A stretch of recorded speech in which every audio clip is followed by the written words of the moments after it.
I'm Rosalie Michaels, and welcome to the Pain Channel. This week, we'd like to turn our attention to the most important part of the pain management process, the patient. A recent study conducted by the American Osteopathic Association found that chronic pain affects nearly 70% of Americans. Nearly 3 out of every 4 people polled said that they or someone they care for had experienced pain within the previous 30 days. Perhaps just as alarming, 48% of the responders said that they don't believe proper treatment can ease chronic pain.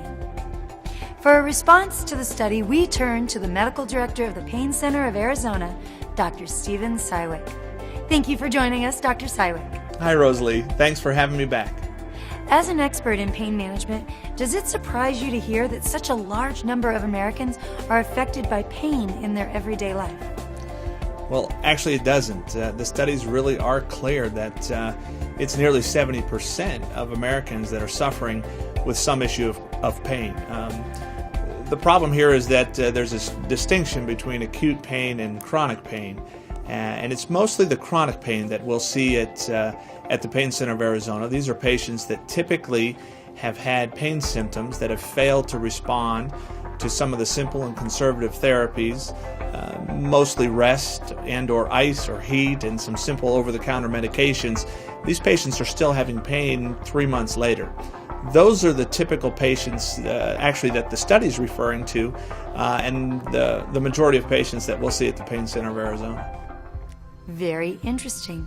Okay, I have to ask, what do you think when you hear that nearly half of the people polled think that chronic pain can't be managed by proper treatment? Well, the first thing I think is that I'm not doing a good enough job telling our patients that that simply isn't true.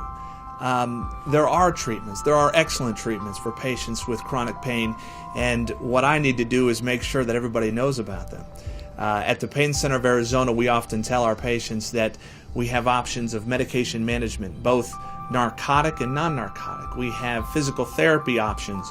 We have a behavioral pain psychologist on staff, and for some patients there are injections or minimally invasive type procedures that can dramatically alter a patient's experience with chronic pain. It's true that sometimes we're not able to get the pain completely gone or eliminated altogether, but most of the time we can help our patients get to a level where their pain is stable, where there is a better level of functioning and a better quality of life. There certainly are many treatments out there and many treatments that can help most of those patients with horrible chronic pain symptoms. So I think it's important to educate patients that are suffering from chronic pain with some of those options that are available to them. With that being said, one of the best ways that we can do that is to let those patients hear from patients that have been seen at the Pain Center of Arizona or are being seen, and what we've done to help them out with some of their chronic pain symptoms. I couldn't agree more, Dr. Sywick. And that's why the Pain Channel went straight to the source and asked current patients at the Pain Center of Arizona to talk about their pain. And the following interviews are real accounts from real patients.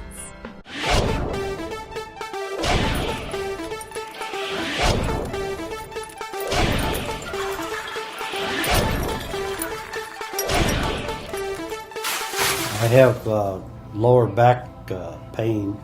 It's around the L5 area, and it's like it's on fire, burning sensation. And to deal with it is it just has to limit your mobility and kind of just rest it. And I've been putting up with that for quite a while. I was in here a year ago, and the whole back was burning, and I had an injection of the spine. And at that time, I walked out the door. It was just about pain-free. It was a miracle to have burning sensation and then be able to walk out of the pain center without a burning sensation. It really felt good. And that's why I'm back again, because I have developed the burning sensation again.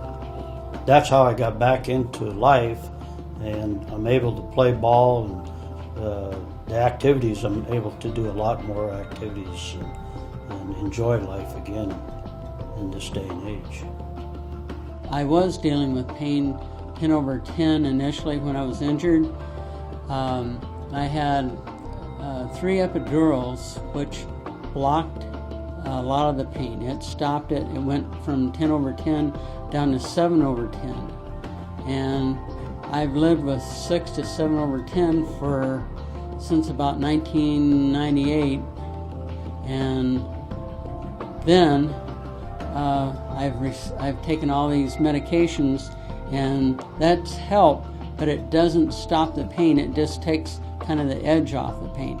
Anyway, I was referred to the pain center here and to Dr. Turley, and he analyzed my problem, and we got okay from my risk management group to have the 3 epidurals. So I had the 3 epidurals, and my pain level went from 7 down to like 4/10. And it's been really kind of a lifesaver, because now I can get out and walk around, and I can do things I haven't done in years. And I still have a persistent pain, but not to the degree, and I'm able to sleep now, because when I was first injured, I couldn't sleep at all. Just like a twilight sleep. And now I can sleep, I get about 5 to 6 hours. That's why I get back into life, because I came to the Arizona Pain Center.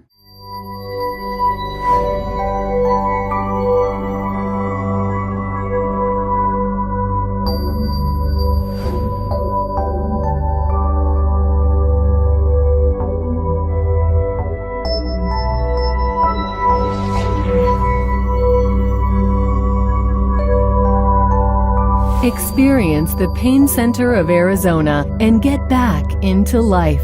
Call 1-888-PAIN-CENTER.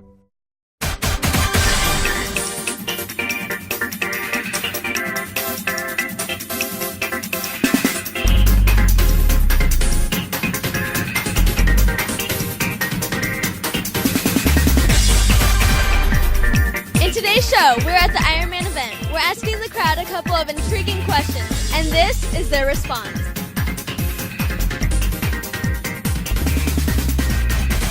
Would you say that participating in a race such as this one is more physical or mental?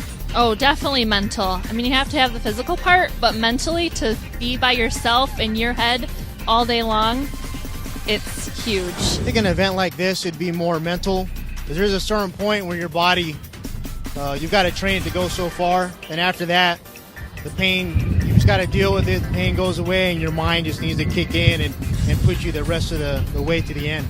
I would say it all depends upon the individual. You know, they may have a mental capacity, illness or something, or they may have a physical.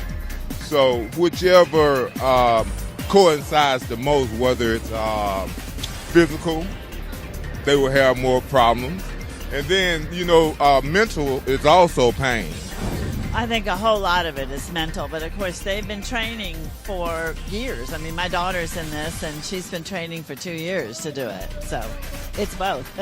I would have to say it's probably more mental. I think everybody can overcome certain physical aspects of a grueling event, but I think you have to be pretty solid mentally to take you beyond what your physical attributes are. I would say first physical and second mental. It's definitely both physical and mental. Certainly mental. And you were saying that you actually did the race 3 times? Yeah, I've done this race here in Arizona 3 times. Do you think there are any strategies to getting through the fatigue and the pain during the race? Well, yeah, you definitely have to have a plan, so you know what to expect. But you know, with wind like there is today, that'll wreak havoc on the mind and the body. Do you think there are any tricks of the trade to get over the fatigue and the pain during the race? I think having family and friends here supporting you is key. It helps you stay focused on what the end game is. Maybe balancing it out. I think a lot of people think of training as like a stress reliever, so the pain part they kind of forget about, because it really helps alleviate a lot of stress in other places.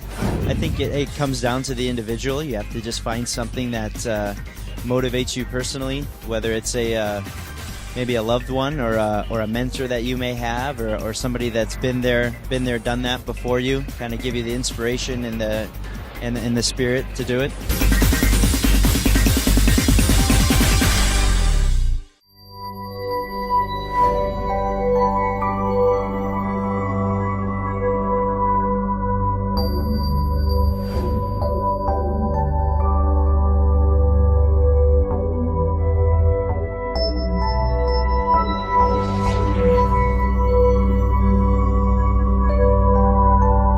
Experience the Pain Center of Arizona and get back into life. Call 1-888-PAIN-CENTER.